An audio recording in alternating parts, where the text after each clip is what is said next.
hold hands and close your eyes. It's midnight, and you're listening to the Ghost Story Guys. Welcome to the Ghost Story Guys. I'm Brennan Storr. I'm Ian Gibbs. And this is the show where we talk about spooks, specters, and all the other things watching us from the shadows beyond the campfire. Some conversations only make sense after the sun has set, and this is most definitely one. Thanks for tuning in. This is episode number 76, and we're coming to you from that tiny mountain cabin you dream about but can never quite reach. How you doing, Ian? Oh, I'm still here, Brennan. How about you? Oh, God, I am still here. I am still here, just about. Right? Still here. Well, I am excited for our first episode of 2020. Yes. For our first 2020 episode of Listener Stories. You can never go wrong with listener stories. No, never. You really can't. So many good ones. And I think we'll probably have another episode of Listener Stories coming up. Oh, nice. Because we just have so many, and they're so good, and people keep sending them, which I love. Yeah. So I'm very excited. But I guess before we get there, we should probably address the is it an elephant in the room? Is it the Joan Rivers in the room? The fact that both of us sound like absolute shit. We've been 2-pack-a-day smokers for the last 50 years. Holy crap. Wow. Yeah, I did actually say to a friend of mine last week, I said, I can't remember ever being this ill. Yeah, I have been this sick, but not for a very long time. Yeah. That said, I'm on the far side of it now. Yeah, me too. Coming on the other side of it. Yeah, and as we were saying before we hit record, hearing about someone else's medical problems is like hearing about someone else's gym workout. Unless you fell on the treadmill and landed on your face, I don't care. Yeah. So we'll spare you the blow by blow. I imagine it'll probably come up at some point on a cabin fever. Yeah. But suffice it to say, I have been sick for a week. Yeah. And we had planned to launch a bunch of new stuff. Oh, we were going to do all kinds of stuff. And that's not going to happen. That's probably going to have to wait till the next episode. But we're still going to have a ton of fun. Absolutely. And in fact, I have my own little story to tell. Ooh. Yes. So what happened was you'll, of course, and people loved the story on episode 75 when I talked about finding out that there was a gentleman slumbering not far from my bedroom window in the darkness. Yeah. Yep. I'm glad everyone had urban adventures. I'm glad everyone had such a great time with that. Gotta love living in the inner city. Well, inner city. I mean, it's Victoria. This is as close as we're gonna get to inner city. The Victoria version. I think that's Pandora still. Yeah, true. But anyways, so there was a gentleman living outside my window. He was moved on, and they cut back the bushes and things like this. So fine. Well, on December 23rd, I was taking out my wife and I were taking out the cardboard recycling. And I open up the lid of the right side of the bin. And of course, it's one of those big, sort of rectangular steel bins. Yeah. So I open up the lid, prop it open. You don't even think about it, right? No. And I go dump a load of cardboard in there, and I realize I'm dumping it on a dude. Oh no! Who has kind of set up a little like cardboard cave that he's just chilling in. like a little mouse. Yeah. And I went, oh shit. Sorry, man. I didn't think to look for you there. And this guy said, oh, that's fine. Don't worry about it. I thought, oh, okay. Well, I tell you what, I'm going to go to the other side to dump the rest of it. You're still like, I still got stuff to get rid of. So. The world keeps turning, baby. The world keeps turning. And Nick looked at me and was like, what's going on? I said, oh, there's just a man sleeping in there.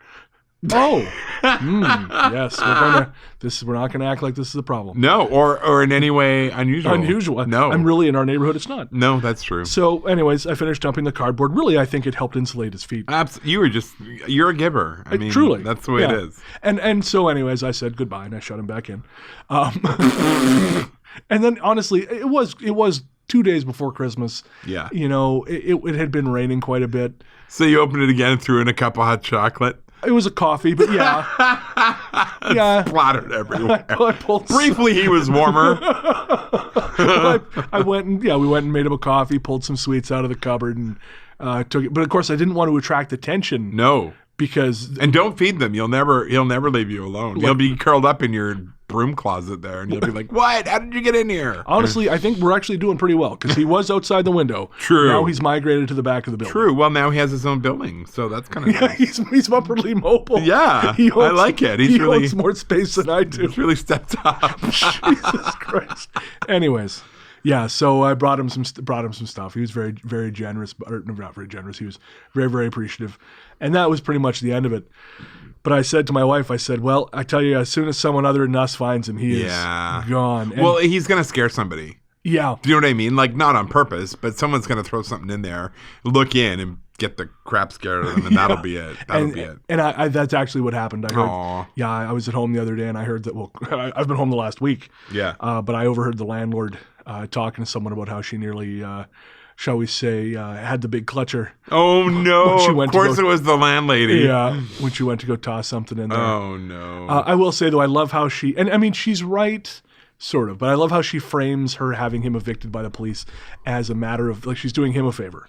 Well, okay. Because what if he catches himself on fire, which could happen. I suppose, but there was recently, I mean the last few months, a man who was killed because they came to pick up the refuse.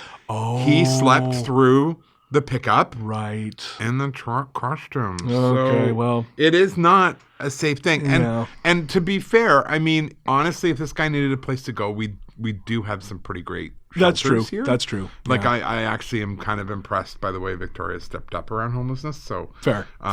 There's always more to do. I get it. But sure. There are definitely other opportunities, shall we say. Well, fair enough. I mean, at least this way he's a true crime podcast problem, not a ghost podcast problem. Exactly. So much better place to be.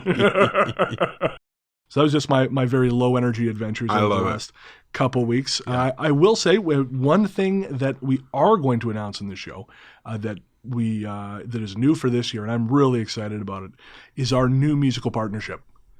We are going to be partnering with Kevin Eustace, host of the podcast We Need to Talk About Ghosts, and incredible musician. Yeah, he is a talented dude. Yes. Like annoyingly talented. I know, it's ridiculous. It really is. Kevin, if you're listening, you son of a bitch.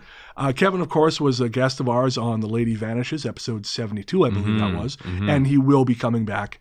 Along with, we will have one or two other guests as well. We're very excited about that over the course of this year.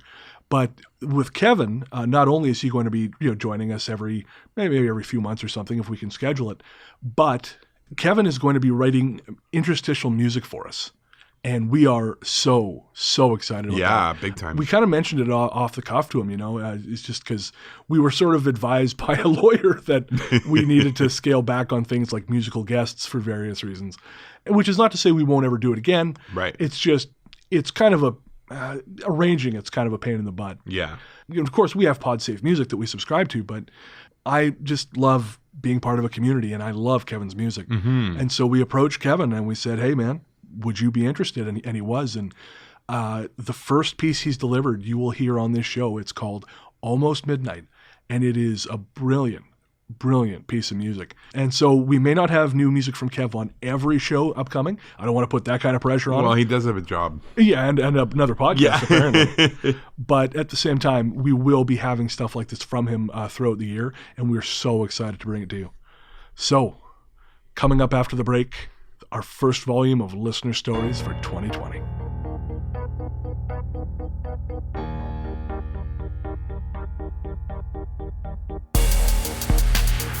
Almost midnight.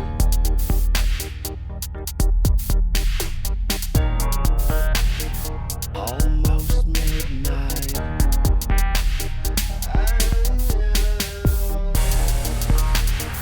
Almost midnight. Welcome back. Well, that's a little better. A little better. Oh, man. This sounds awful. I am so sorry, listeners. You have my sympathies. If you make it through this whole thing, man, gold star. Listening to your voice sound like it's been through a cheese grater? Yeah, that's exactly it. Yeah. I have a hard time with it. I had to have a phone conversation today with a guy, and it's a secure call. And, the first time he heard my voice, he was kind of like, yeah, who's this really? No, it's Brennan. No, it really is. I just sound like I'm a casino pit boss. It's a long story. I got punched in the throat. So, as I said before the break on this episode, we're going to have our first Listener Stories collection of 2020. And thank you to everyone who sends in stories. We love hearing your experiences. We do. And what we really love hearing, too, is when you hear a story on the show that connects to something you've experienced. Yes. Because that helps other folks. You know, as I'm sure a lot of you know, these stories really can be alienating. You know, sometimes people will say that you've made a story up for attention. And I don't know who ever gets good attention from a ghost story. You know, I mean, sometimes you get a good story at a party, but going around saying you saw a headless man drift across your living room is not a good way to pick up chicks. No. Take it from me. No. Well, not only that, but I mean, if you're in a family where, you know, either you're the only one who saw it or nobody else wants to believe it, it is very isolating. And it's funny because people will send in their stories and say things like, I've never told anybody this before, or you're the only people to hear this outside my family. Dear Penthouse, I never thought it would happen to me. I never thought it would happen to me. But the other side of it is when we do these listener stories and people email in and say, oh my gosh, that happened to me. I'm not crazy. So these stories just do so many good things in so many different ways. Yeah. And the first story we're going to be sharing tonight is actually something that came about because of things we talked about on the show. There you go. Yeah. Her name is Jessica, and what the story we told or the things we talked about connected with experiences of hers. Very cool. So I guess we will start there. Awesome.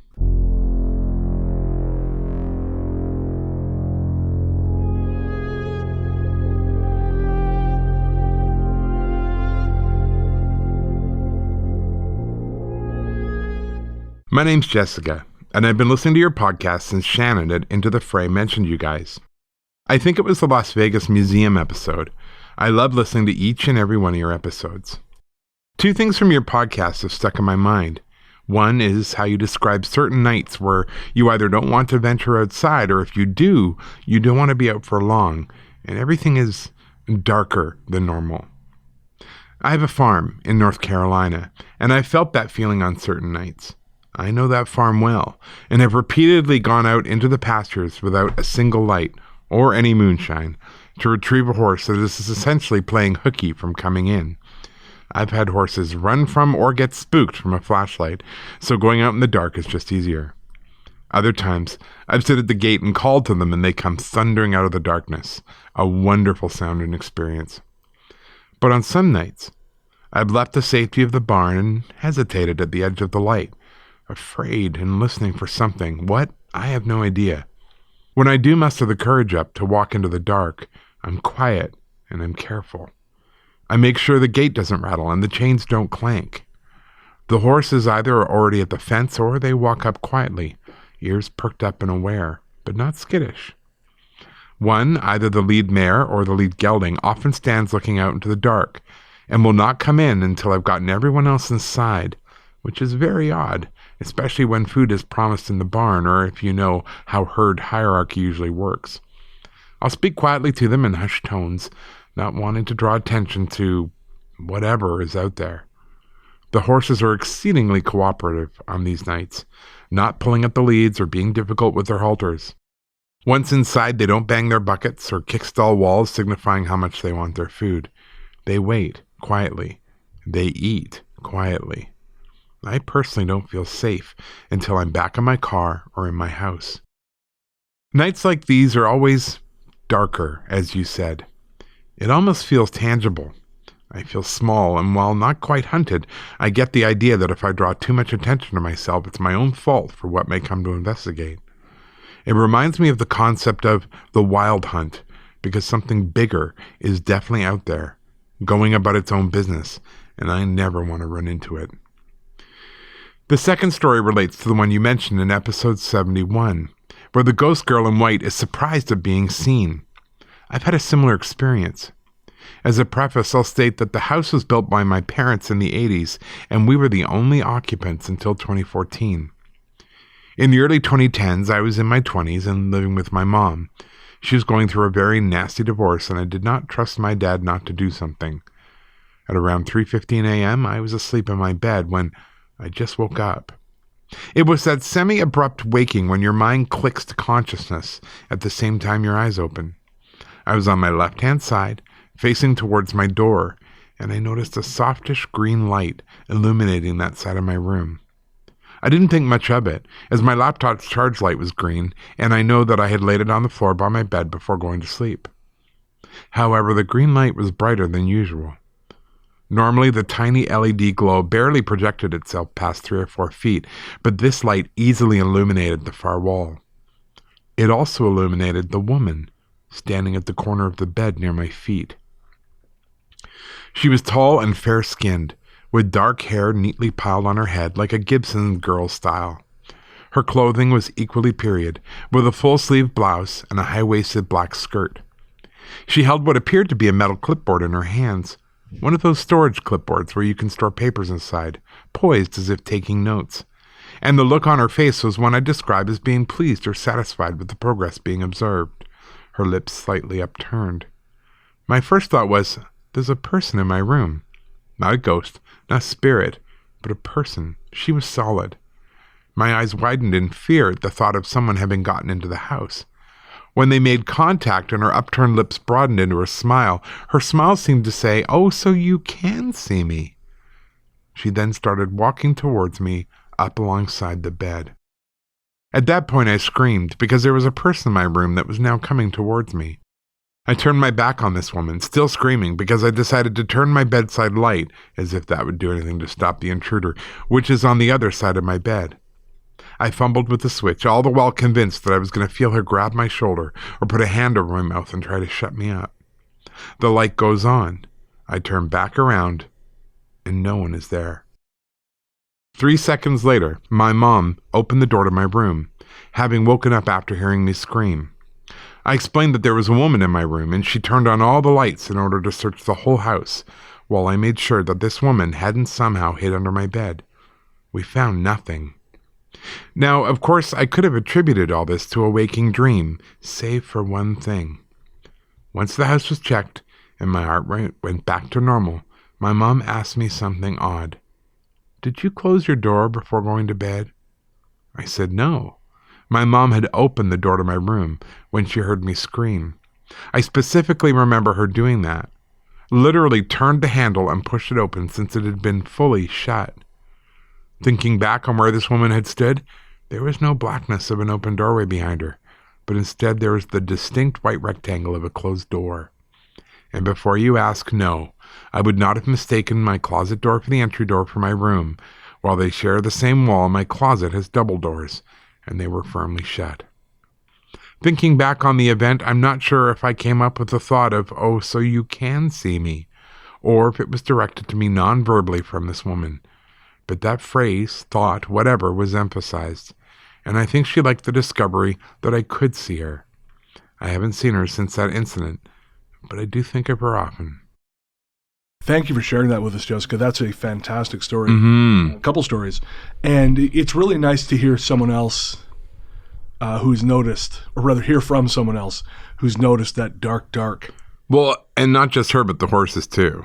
Oh, yeah. And the fact that they're so docile on those nights. Yeah, that is really interesting. Like even they know better than to be out there. No, I've had a few, well, I mean, obviously not the last week, but since our last recording, I've definitely had the odd night where you get out past a certain point and you start thinking, I don't know, it's hard to explain, but certain areas start feeling like they're off limits. Yeah. Actually, a great example of this, something just popped into my head, is when I was in Los Angeles showing Ella, our listener Ella, around downtown. And it was about 8 o'clock in downtown LA, and the later it got, the less room you had to walk around. Interesting. It wasn't that the streets got busier. It was that as the sunlight faded, the energy changed. Yeah. Like perceptibly changed. Interesting. And there were just more and more places you could no longer go. So, thank you very much for sharing that with us, Jessica. Sure. Yeah. This story comes from Chris. My first story happened when I was roughly 15, so maybe in 2002 or 2003. We lived in a townhouse in the low-income area of Renfrew, Ontario, and my room was in the basement. For the first few weeks I slept down there, I struggled to sleep due to the furnace noise. After a while, I got so used to it, I actually found it easier to sleep once it came on, and it was a sweet lullaby that helped me fall asleep. My mom, whom had horrible taste in men, started dating a man named Bob, who I instantly did not like. They had been going out for a short while before these events happened.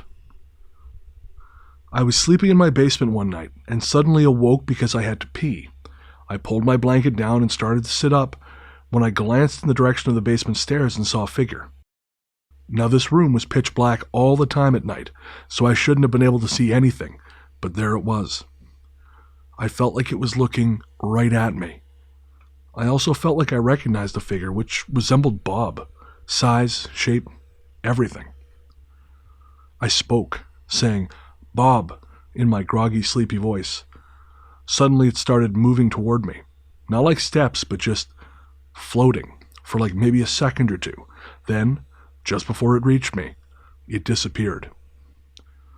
While it was coming toward me, it didn't feel like it had good intentions. I was instantly creeped the hell out and did the cowardly thing. I lay back down, covering my head with a blanket, and went back to sleep after a while. Peeing didn't seem as important anymore. When I awoke the next morning, I remembered the whole thing very well. I chalked it up to maybe still being partly asleep or having my eyes adjusting to the dark. As time went on, though, it turned out Bob was a very bad dude. He ended up stealing my mom's car and taking off with a 16-year-old girl. The car was found partly submerged in a nearby river, and Bob was found, arrested, and charged for multiple crimes. Now looking back, I can't help but wonder if that figure in the basement was some kind of warning about Bob. My second story happened in February 2019. My friends left for a Florida vacation and had me watch their place for a week along with their little cute white dog. I stayed there almost as my own little vacation home. One of the nights I woke up to a bark from the dog, which was on the bed with me. I was startled because I wasn't used to waking up in that manner, and looked toward the dog, then at the foot of the bed where he had been facing. I saw what looked to be 3 shadow figures. They seemed between average or maybe slightly above average height and average build in every way.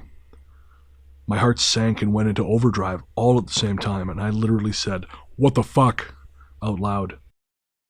Once I had spoken, they seemed to kind of lean over and reach for me. My fight or flight instinct kicked in. Being a heavy-set guy, I have never been a runner. I hear you. So I instantly started kicking my feet and rolled quick off the bed, ready to throw down, as if I'd know how to fight 3 people, let alone a spirit or a ghost. They disappeared once I was on my feet, though. I walked to the wall and turned on the light. There was nothing in the room except myself and the dog. I don't know if the dog barking woke me out of some kind of dream, and my body was still half awake and half asleep, or what, but that's how I rationalized it so I can sleep soundly, in possible denial. So thanks for sending those in, Chris. It's always kind of fascinating when you see sort of the doppelganger thing.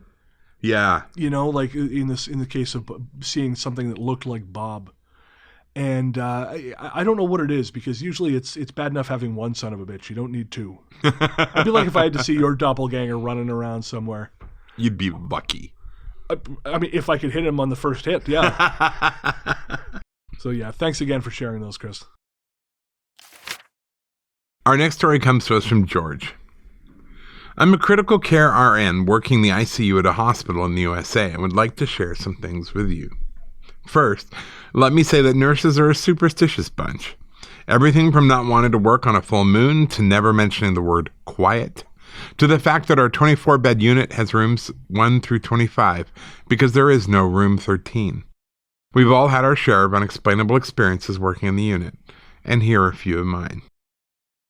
Room 23 has had repeated patients claiming someone was under their bed grabbing at their feet, and almost every nurse in our unit has experienced this as well.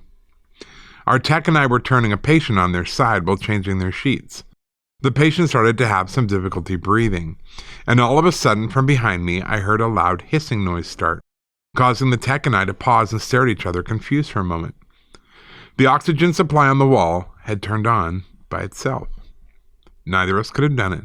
The supply has a turn knob to control how much oxygen is released, and it was turned up to 4 liters. That is not something a bump would do. It would take a couple of full turns to do that. The tech then went and got the patient a nasal cannula, although they did not require one before this. We agreed that the patient probably needed it. I've had a sink in the unit turn off and on 3 times while I was in the room. There could be some explanation to this, I guess, but it was too rhythmic and perfect. The most dramatic experience I had was while one corner of our unit was closed.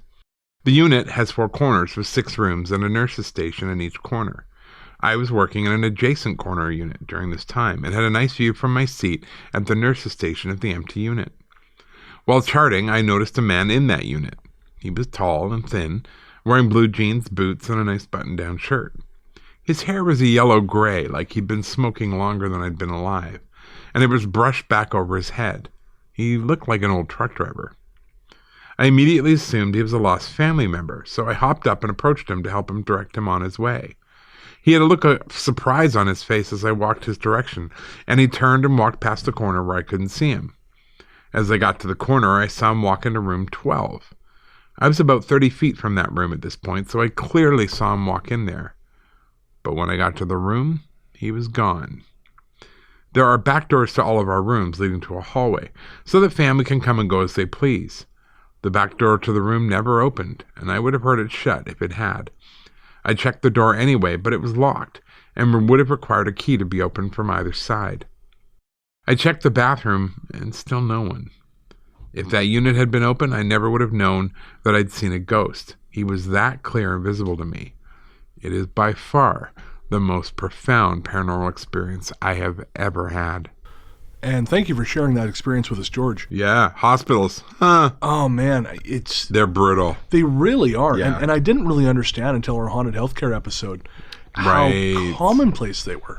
They are. And I think if you're like someone who works like either, hospice, hospital, seniors, living facility where death is a frequent visitor, I think you just sort of get used to it after a while.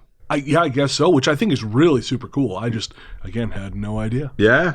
I will say, though, it's kind of a little bit in there twigged into something Jessica said in her story, is that it seemed like this cowboy looking guy in George's story kind of became aware that he was aware of him. Yeah. And then sort of made an exit. Yeah. And it's sort of similar to Jessica's story about the girl or the woman in her room appearing surprised a little bit as though she had been noticed. Yes. And I'm pretty sure we had another story a couple episodes ago where a young girl said, "Oh, you can see me." Yes. Yeah, that's right. And I'm also fascinated by this.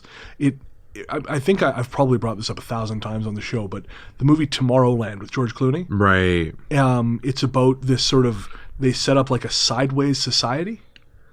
And it's in like a parallel dimension almost. Mm-hmm. And so they kind of observe us from there. Right. And they're meant to be sort of a little bit more elevated than us, a little bit more knowledgeable, a little bit more pure of intent. And I guess it is kind of comforting to think that someone's out there gently guiding us, although I don't know what the hell they've been doing the last little while. If they're asleep at the wheel, they all had a big-ass party. Christmas break. Well, it's been going on for a while, guys. It's been a while. Come on, wake up. Help a guy out here. That's funny. So thanks again for those stories, George. And if you work in healthcare, you have a short story to share, please send it.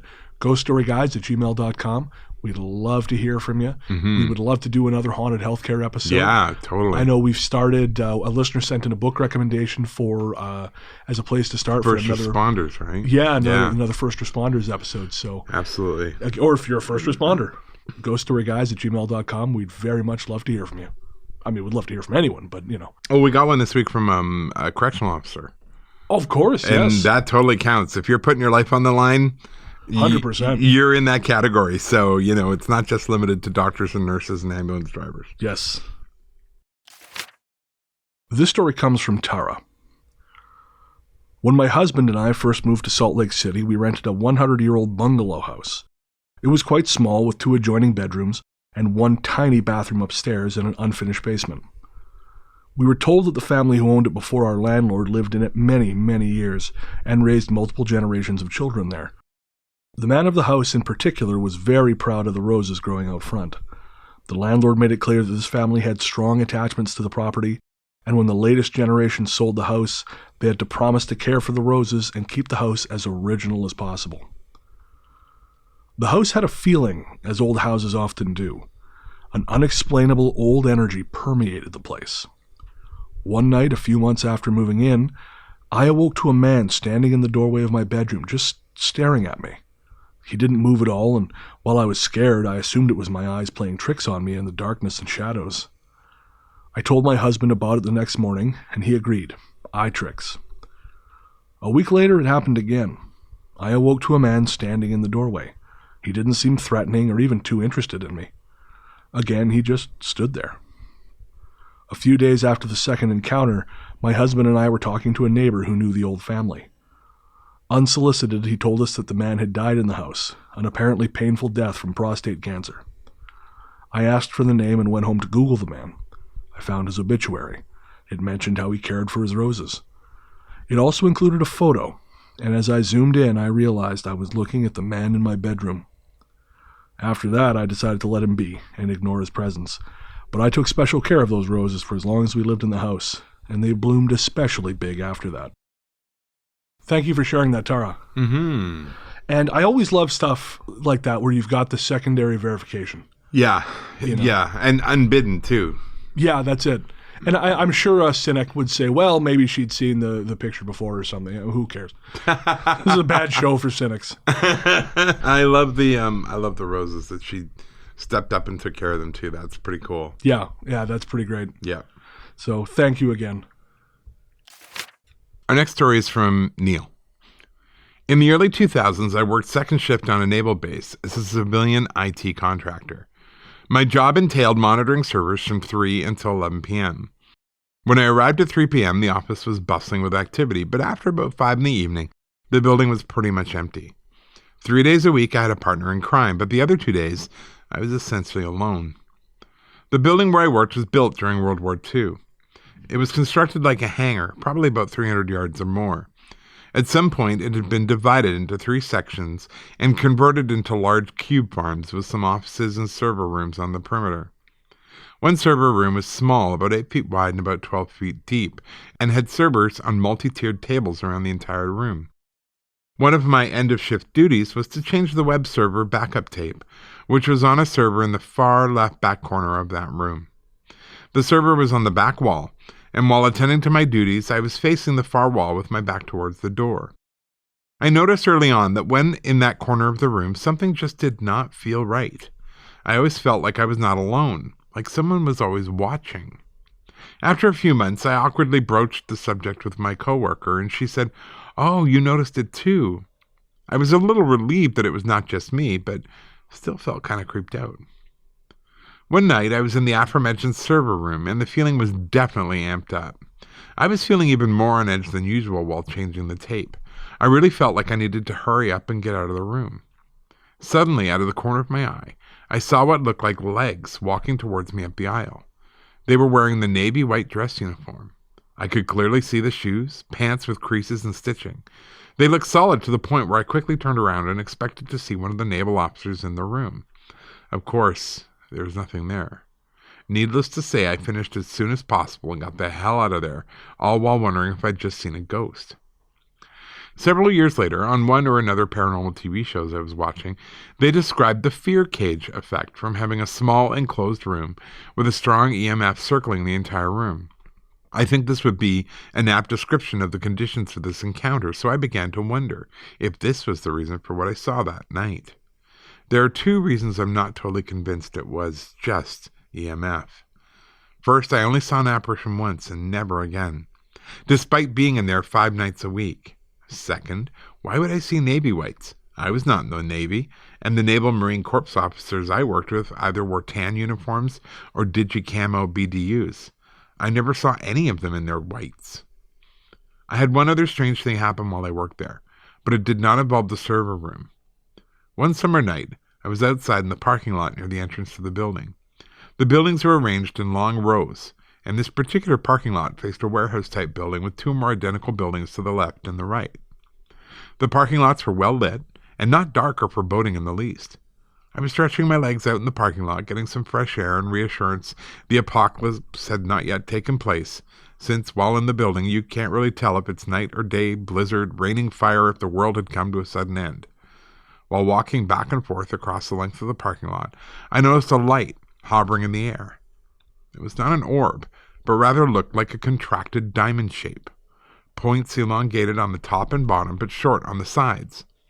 I thought it looked like the starlight from Star Trek THD when the Enterprise goes into warp.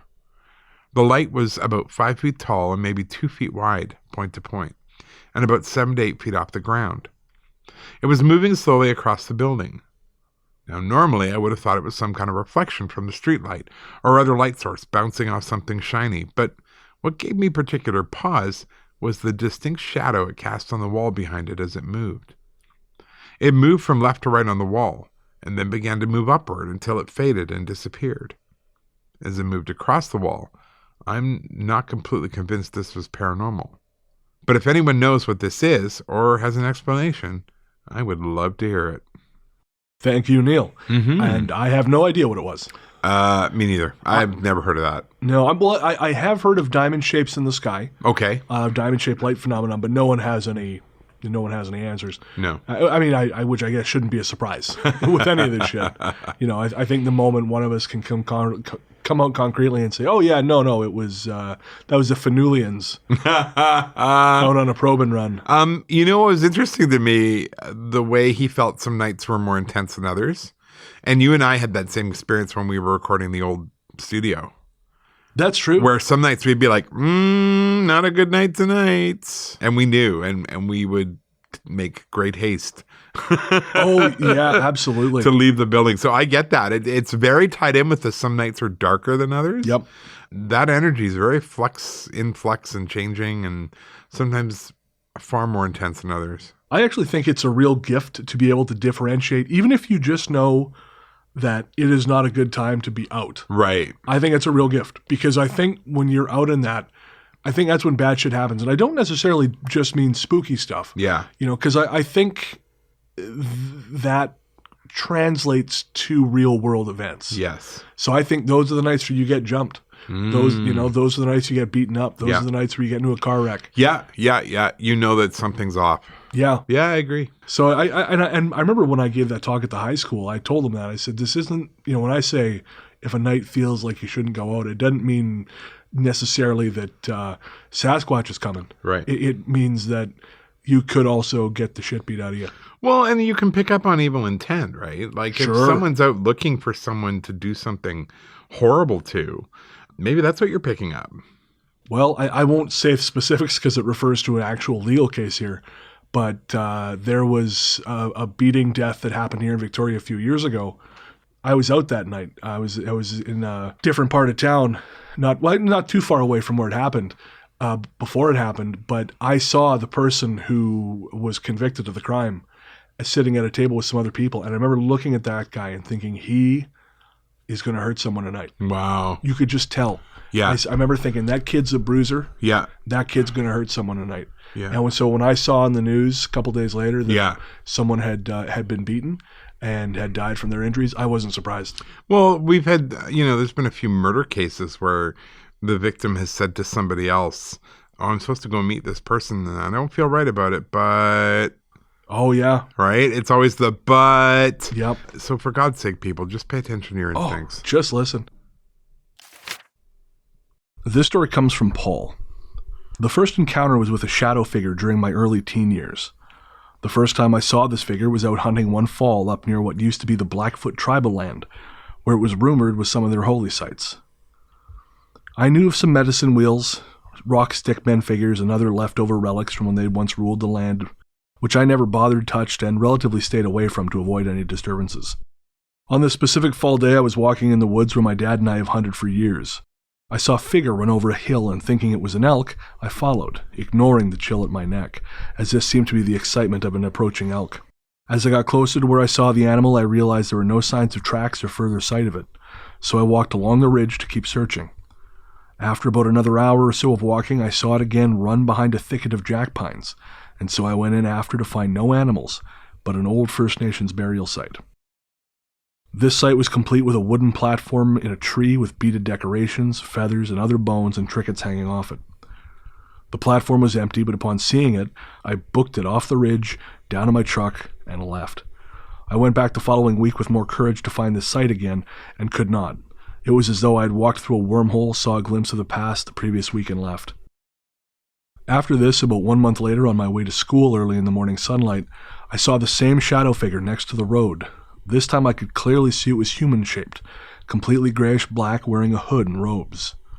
I could not see its face, and since I was driving on the road, I quickly sped away to school. The same figure appeared to me 3 different times throughout my time in high school, along the same stretch of Highway 89 just north of Choteau, Montana.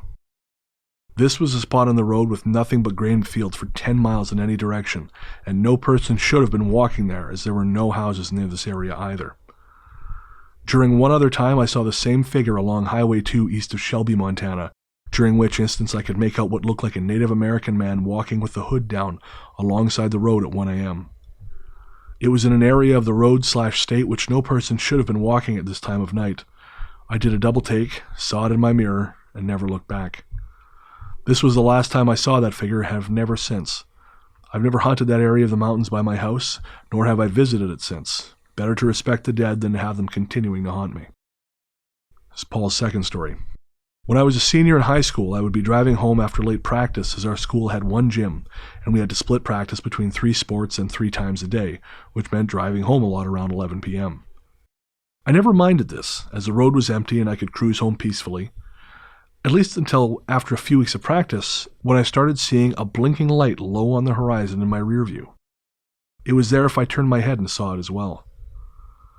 Now, I grew up in farm country and drove this same 30-mile stretch of Highway 89 for 11 years going to and from school, every weekend going into town for sports, events, and shopping, as this was the one way in and out of town.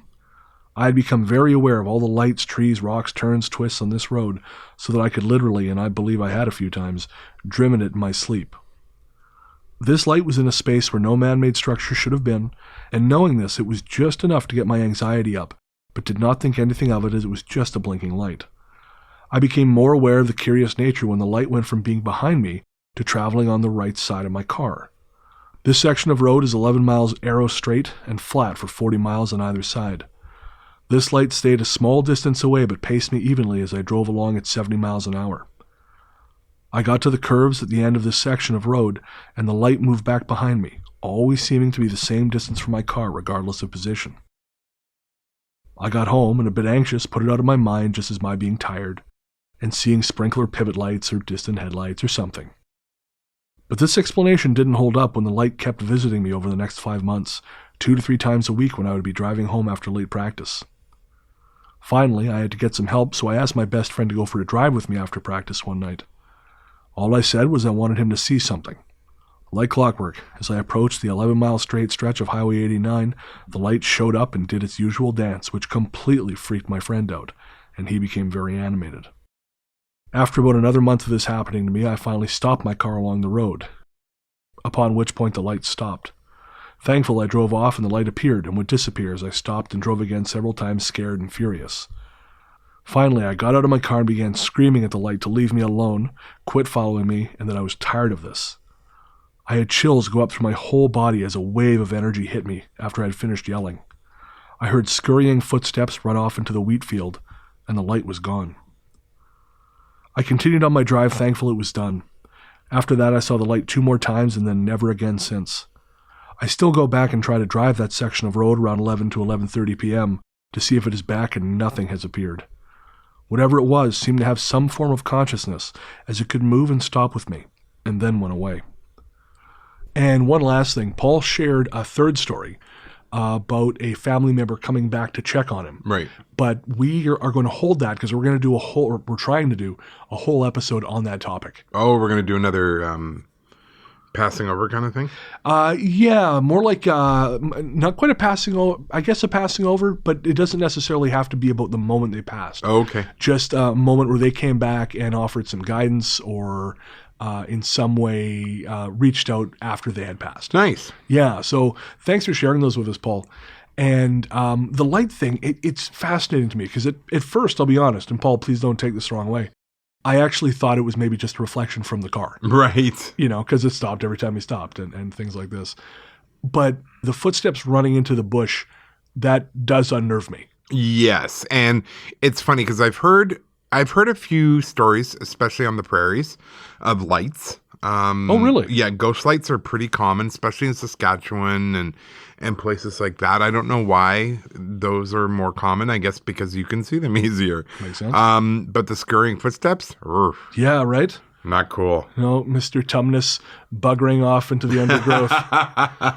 This is not on. No. And that's the thing. You're out there exposed. And if you've spent, like, I grew up on the prairies, and when you're out there in the middle of the night, one of the, this sounds so insane. A friend of mine who has since passed on, not because of this, we would drive her car out into the middle of the prairies at, 2 o'clock in the morning, and we would turn off all the lights and keep driving.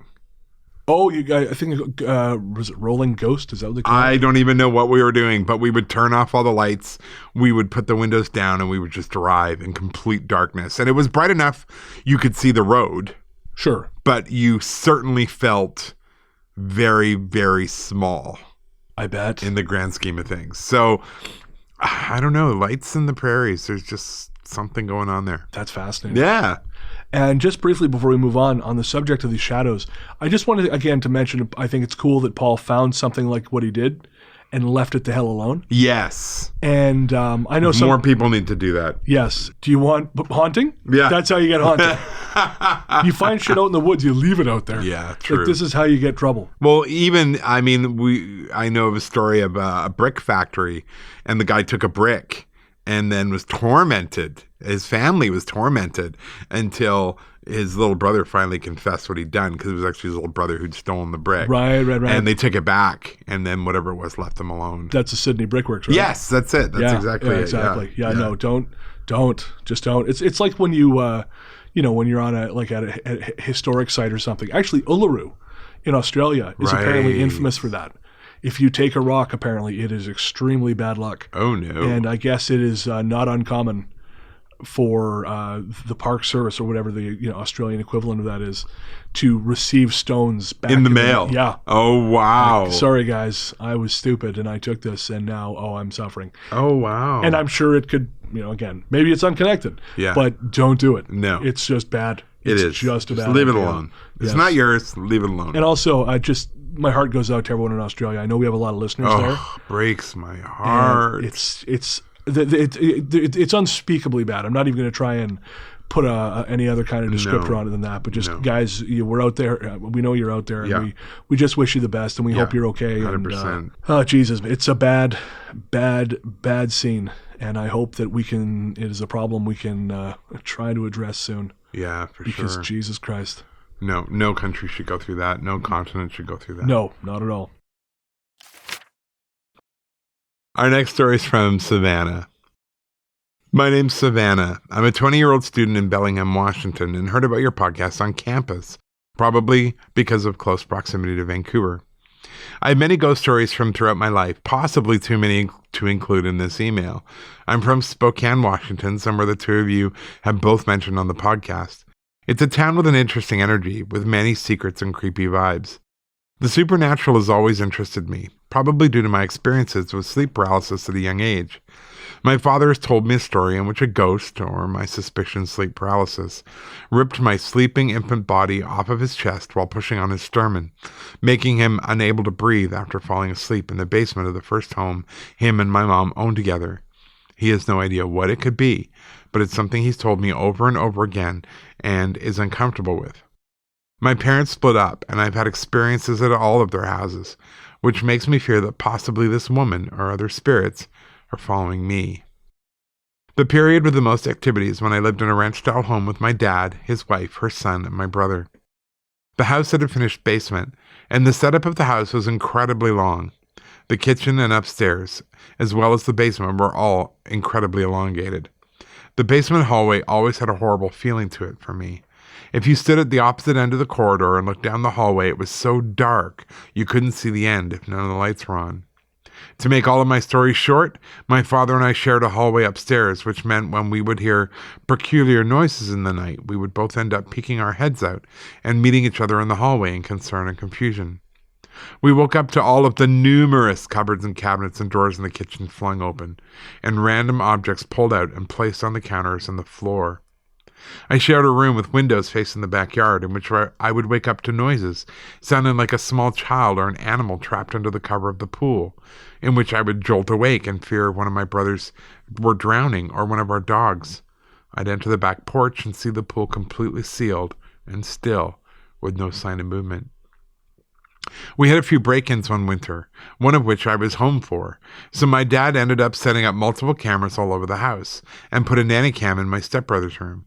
He had caught a figure following my brother down the stairs to the basement at one point, and another figure opening my stepbrother's door, letting the light from the bathroom, a form of a nightlight so either of my brothers weren't too scared of sleeping in the basement, flood into his room, and where the door stays open for a few minutes and then slams shut, waking my brother up, all of which was caught on camera.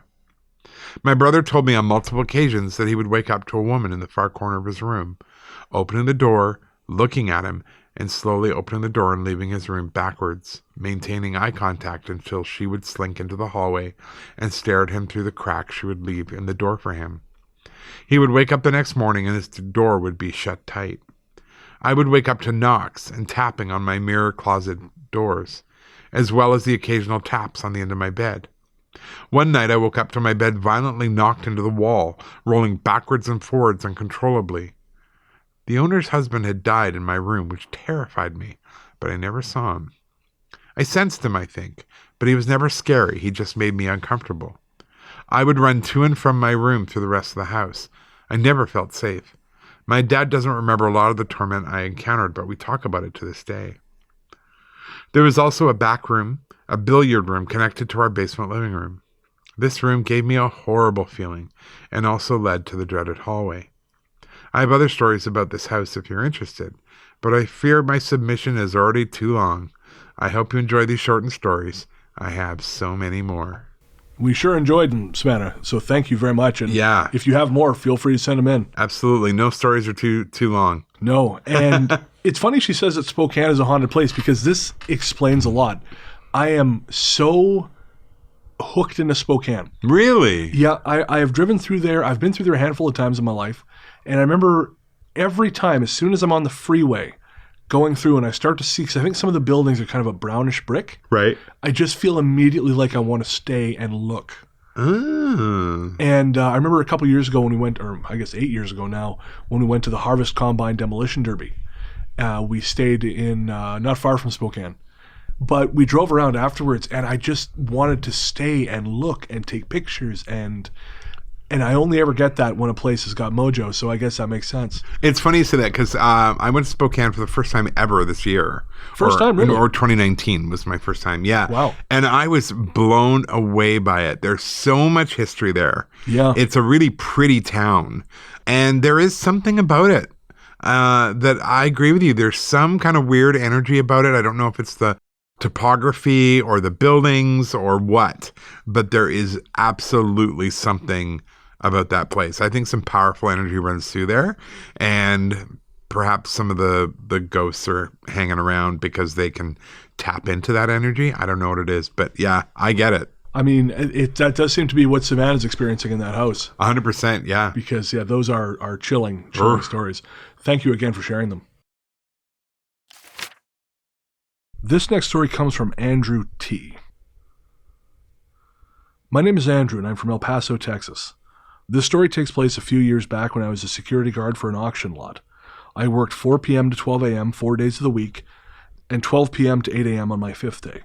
I'm the only person there overnight. Yes, the schedule sucked. It screwed around my sleeping schedule.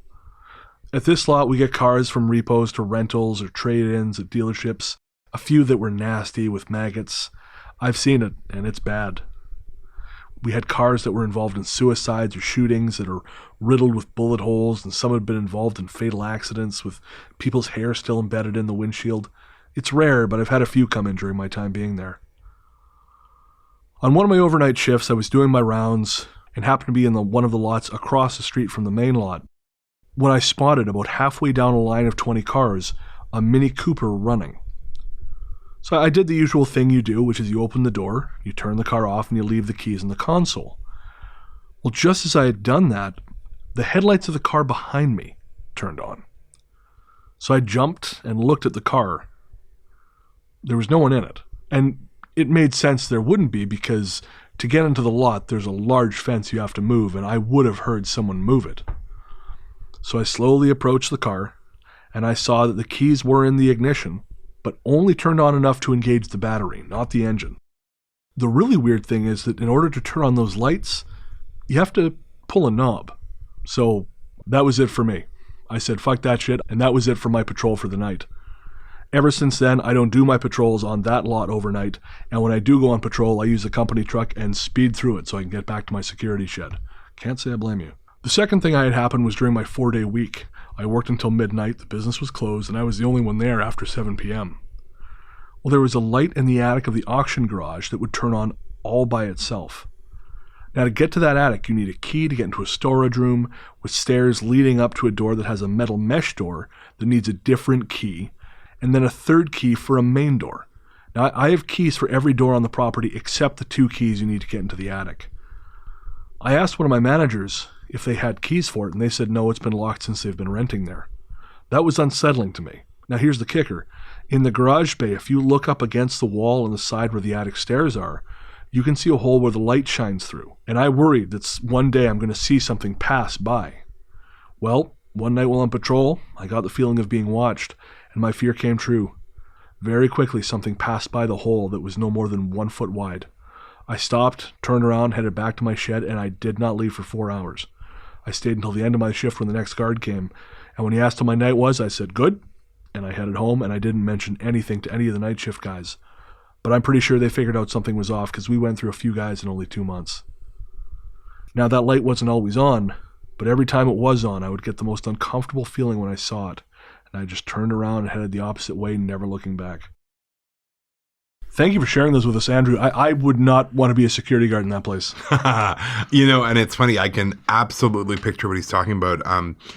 When part of my job with the police department, we take our summer students for training, and we have a big thing we do with them on texting and driving and drinking and driving and speed and all those dangerous things. So we take them to a wrecking yard. And this is the place where cars get taken when they just can't be driven anymore. Oh, okay. For different reasons, but 99% of the reasons are accidents, some of which are fatal. And I've had that uncomfortable feeling where I've gone there and seen cars that I recognize from the news. Oh, man. But the interesting thing is those cars, I don't know how to describe it. They give off an energy. Like, something bad has happened with this car. Interesting. Yeah, it's really strong. So when he's talking about that and how some of the cars just seem to be running yeah, I get it. I think people attach themselves to cars a lot more than we realize. Yeah. Well, you think about how much time you spend in there too, right? Yeah, yeah. And I kind of wonder, there's all these stories, of course, about the actor, what's his name? James Dean, who died in his Porsche Spider. Yeah. And how parts of it, allegedly, ended up in other cars and bad things happened in those cars. Sure. And now, of course, I don't know if that's true or not, but I have heard other stories about, say, haunted items being disassembled and used in other things, which then have their own set of issues. Well, there's a story about the plane crash, plane that... Yeah, of course. I was wondering, I couldn't remember if I just invented that in my head. No, Barbara actually wrote a whole story on it. Oh, okay, there we go. Yeah. It crashed in the Florida Everglades. Fairly new plane, but there were significant fatalities, and so they salvaged a bunch of the parts from that plane, put them into other planes in the fleet. Right. Ended up having to remove those parts because the flight crew and even passengers were complaining about the weird sort of ghostly things that were going on the planes. Yeah. As if being in the air is not bad enough. Yeah, right. And for some, they didn't even know those pieces had come from the downed planes. But when they started talking about it and the stories became more consistent, the airline just realized it was easier just to pull the parts. Wow. Yeah. So in the case of these junkyards, I wonder if what happens is they're just bought by people who don't know any different. Yeah. Or if people buy things and then don't know why they feel odd. Yeah, for a lot of those cars, I mean, obviously not like the burned ones and things like that, right. But ones with enough damage to make them undrivable but still salvageable, they do get bought by auto brokers, right? Who will then repair them and will then sell them. Wow. Yeah. So you don't always know what you're getting. Yeah. I bought a used car. Good to know. Our next story is from Carl. You guys are my first ever podcast listen now that I have a new job and I'm out on the roads a lot more. Oh, well, that's nice. I thought I would expand beyond listening to the conventional radio. Always a good plan, Carl. When I was listening to your Ghosts in the Machine episode and getting more and more sucked in as I was listening, I had a bit of a moment. As you were recounting the story of the mobile phone being found up high on the shelf, my own mobile phone that was laying on the passenger seat chirped up, and Siri had opened. Across the screen it read, "Are you there?" I had to stop the car, so surprised and properly freaked out by this time. So I listened back a couple of times over the same passage to see if something had triggered Siri to be listening, but it never did. Wow. There are a couple of other stories you might like. My house near Norwich, England, was built in 1930s in a small village.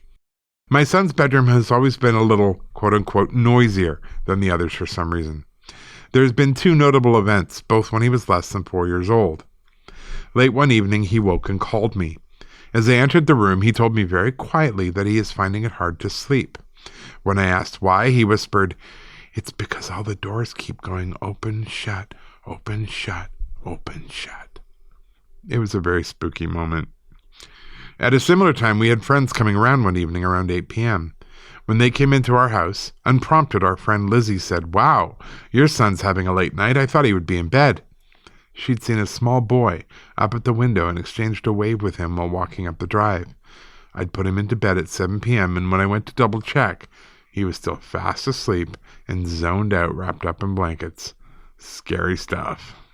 Yikes. Yeah, no kidding. You know, there's one thing to live in a haunted house, another thing when your kid's bedroom is having freaky things happen. I mean, yeah, that's, I don't have kids, so I don't care. But I'm kidding. But, I don't have kids, but I do care. That would freak me right the shit out. Yeah. Because, I understand you want to protect them. Yeah, and there's nothing you can do. No, that's it. No, that is crazy. And the phone thing is interesting. I tend to sort of just kind of think Siri does things sometimes. But we have had a lot of people write in and say that various things on our show have tripped their personal digital assistants, whatever they are. I'm not going to say the names because that'd be dickish because your phones will then in fact turn on. There was one podcast I was listening to where they did that. They thought it would be really funny to say all the things, and one of them tripped my phone, and I thought, come on, guys. That's annoying. It's super annoying. Yeah. Especially when you're driving because you can't fix it. No. But no, that is fascinating. And let us know what happens with your house, Carl. If it keeps up, I'd be curious to know because that is unnerving. Finally, our last story tonight comes from Matt. Matt says, "Okay, so when I was about 12, around 2002 to 2004, I was placed into the Admiral Farragut Academy, which is in St. Pete, about an hour away from my house. First, the layout of the dormitory. It's a square 3-story building with a huge courtyard in the middle. In the middle of one of the sides, it expands out and includes an old World War II ballroom, which is no longer in use. This is where everything I know takes place. And this is the first time I ever had a paranormal experience. With it being a military program, we had a watch, which we would be paired up with another cadet, and basically walk around the perimeter for 4 hours a night. So, the first few nights there was nothing that exciting happening, although there were whispers from the other cadets about weird happenings in the night. I never thought anything of it at the time because paranormal things terrified me.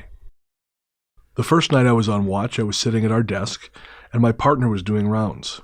He'd been gone for maybe 5 minutes when he came back, white as a sheet, and said there was music playing near the ballroom. I thought he was kidding, but he insisted I go with him to check it out, so I followed, and sure enough, I started hearing swing music. Very lightly, but it was there. When I glanced at the one viewpoint from which you could actually see the dance floor, I saw shadows gliding across it. It was insane. Scared the shit out of me. I quickly walked back to my partner and without saying a word, grabbed him by the sleeve and we both speedily went back to our post and never went back there that night.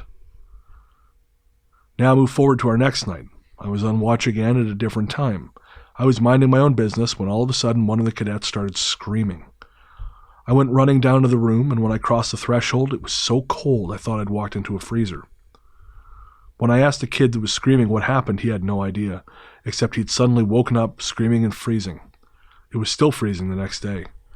Remember, this is Florida in the summer, and this building had next to no AC in it, so the hallway was swelteringly hot, but the room was ice cold. The third thing happened the next day while we were on a cleaning detail on the first floor. We had briefly stopped cleaning and were goofing off, as preteens do, playing with the brooms, swinging them around like we were practicing rifle drills, which was not weird because we've been doing that with practice rifles on and off during the week. When all of a sudden one of the guys banged the end of the broom on the ground a few times, and we audibly heard someone or something bang back from under the ground. There was no basement or anything underneath us. There couldn't be because we were right next to the water. Needless to say, we were scared and quickly finished our cleaning, trying to ignore what had just happened. The last thing that happened there was towards the end of my stay. Down the hallway where we were staying on the second floor, there were a bunch of dorm rooms, probably about 30 in all, and each one had a window that was barred so it couldn't be open. Well, one of the windows in the next room over suddenly had the window yanked open for no reason. Both me and the guy whose room it was watched it happen, which terrified us. I ran out to get one of the leaders, and when I came back with one, the window was closed. When I asked my roommate what happened, he simply said that as soon as I ran out of the room, it just closed nonchalantly like nothing had happened. So yeah, that's what happened to me at Admiral Farragut Academy. I honestly don't know if it is truly haunted or not. I just know the next time I went there a few years later as a leader, I felt an extreme evil at the gate. I remembered everything that happened the last time I was there. I prayed for protection of myself and all my cadets, and we had a very peaceful time there, where everyone else had random happenings that entire visit. So thank you for sharing that, Matt. Yeah, wow. And before we talk about the actual story, I wanted to say there was a real coincidence with Matt, because when he wrote to us originally in October, he mentioned that on episode 38, you and I had talked about Frank Peretti, Right. who is the author of the novel This Present Darkness, Right. which which is what we named this episode. Well, apparently, Matt's middle name comes from the captain of the heavenly hosts from that book. Oh, wow. Yeah, and when I had chosen Matt's story for this particular episode, I didn't know that.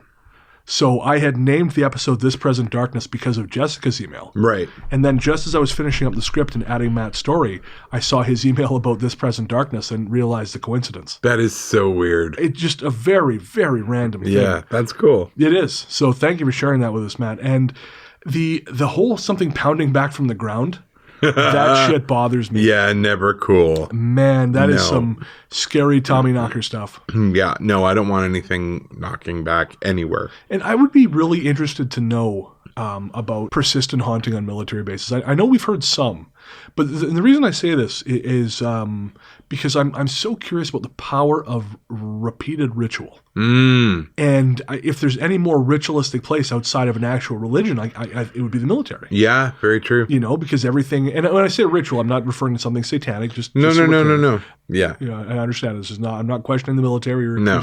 accusing them of anything unsavory. I just mean the power of repeated actions. And tradition. And the way of tradition, the power of repeated Schools, military, religion. Yeah, and Yeah. and there's so much like pure belief there. Yeah, absolutely. And I just wonder if there is some kind of correlation or connection between energy and those repeated rituals. Interesting. Yeah. So again, if anyone else has stories from military bases, we've had a few from listeners now, and I know we have some listeners in the armed forces. If you do have any of these stories, we'd love to hear them. Absolutely. GhostStoryGuys@gmail.com. And just generally, if you have a story you want to share, GhostStoryGuys@gmail.com. We're going to share them on probably upcoming episodes. We can't always guarantee your letter is going to get on the air, and we do condense them. Just so you know, we will sometimes condense them just in order to fit better with other stories. We'll never alter what happened. No. Never. And we'll never significantly change it. It's just, again, a matter of, what did they say? These edited for length and clarity. Yeah. Yeah. We don't mind. We love reading it. It's just in terms of making it into entertainment, we got to condense it a little bit. But thank you to everyone who wrote in and shared your experiences with us. Always. It means the world to us. Again, hopefully other people out there can connect and say, oh, that happened to me. Or I know those diamond-shaped lights. Or I've had the 3 people reach out to me. In fact, actually, we've talked about this. We've had listeners. Yes. Who've had that experience. Absolutely. So, yeah. Again, thanks to everyone. GhostStoryGuys@gmail.com if you have your own stories. And we'll take a quick little break and come back with our patron shoutouts and listener mail. Almost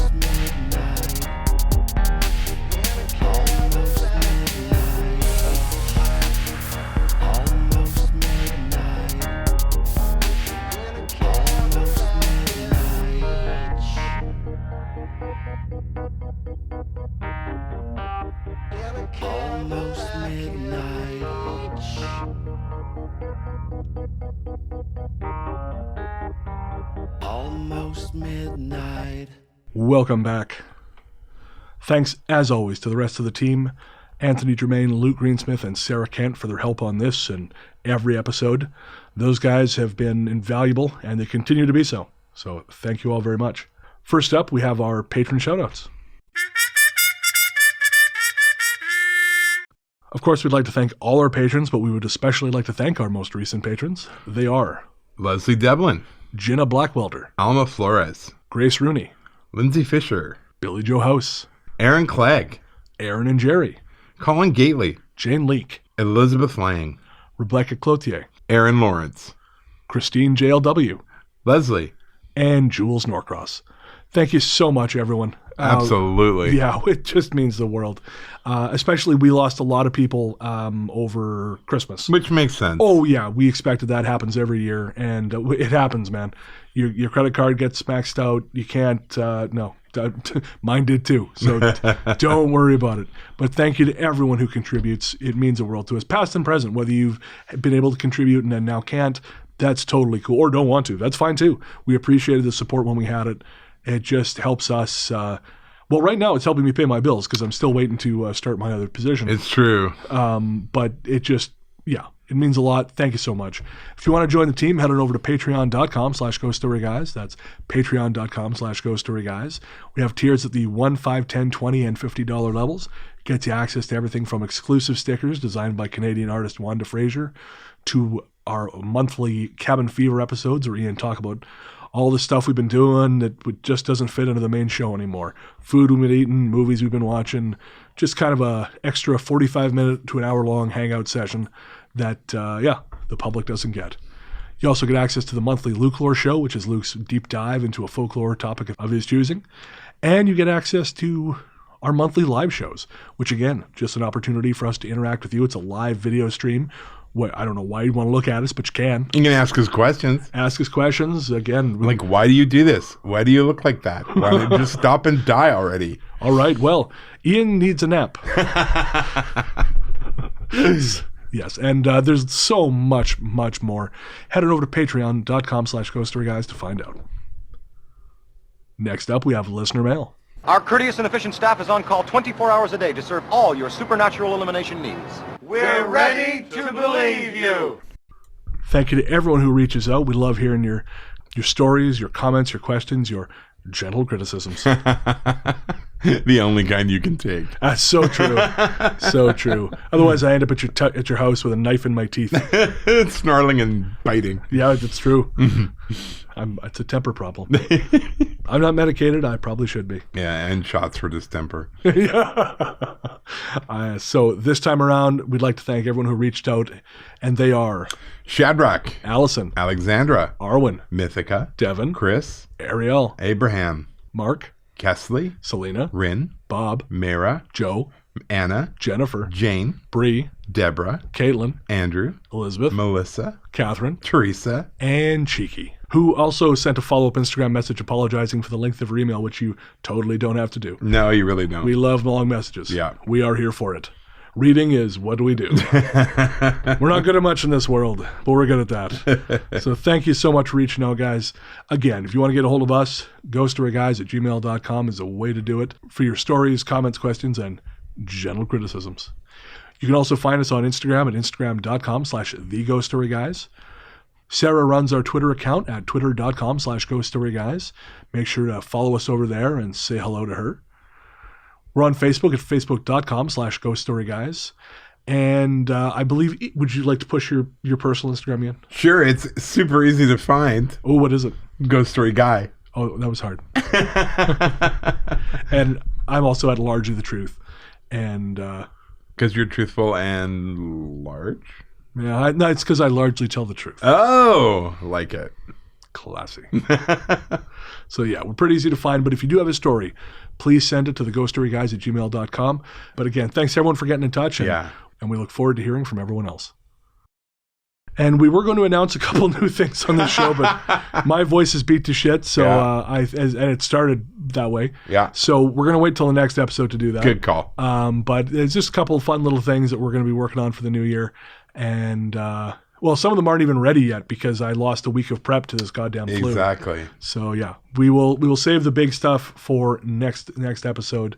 You and I are going to be on Paul Bestel's Mysteries and Monsters podcast. Damn straight we are. Yes, that is booked. I don't know when the episode will drop, but...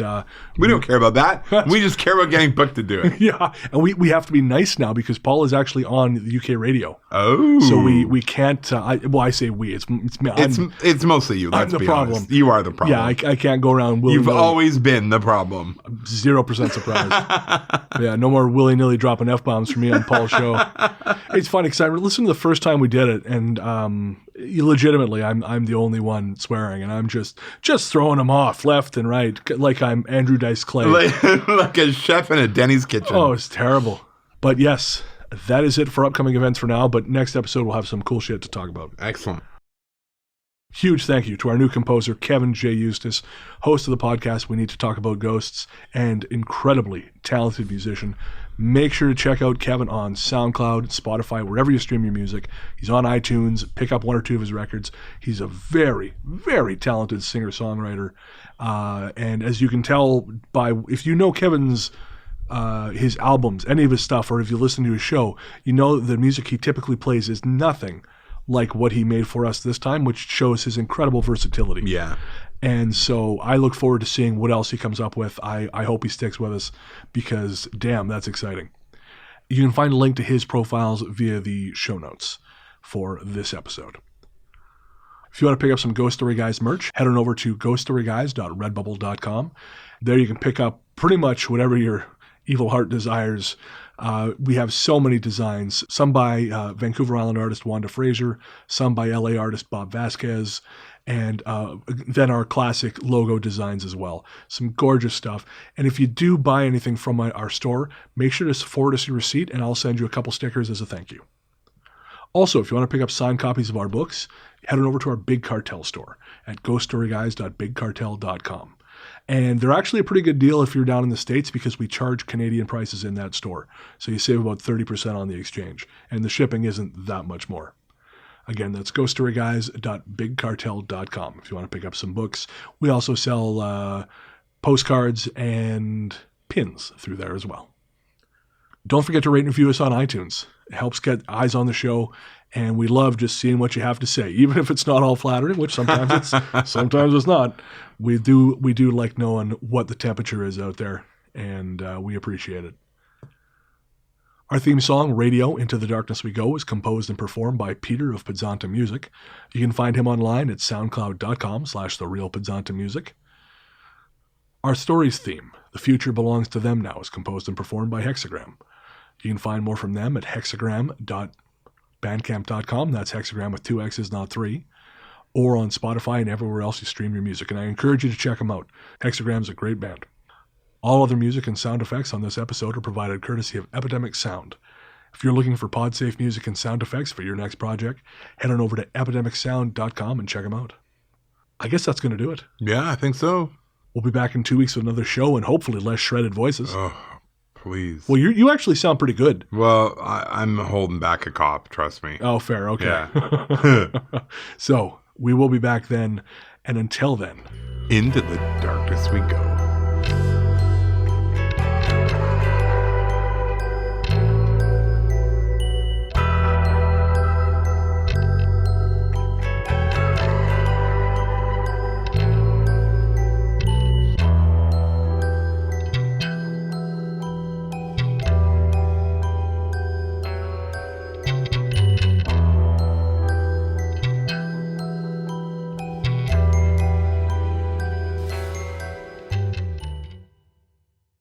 And that's all the news that's fit to print. That's right.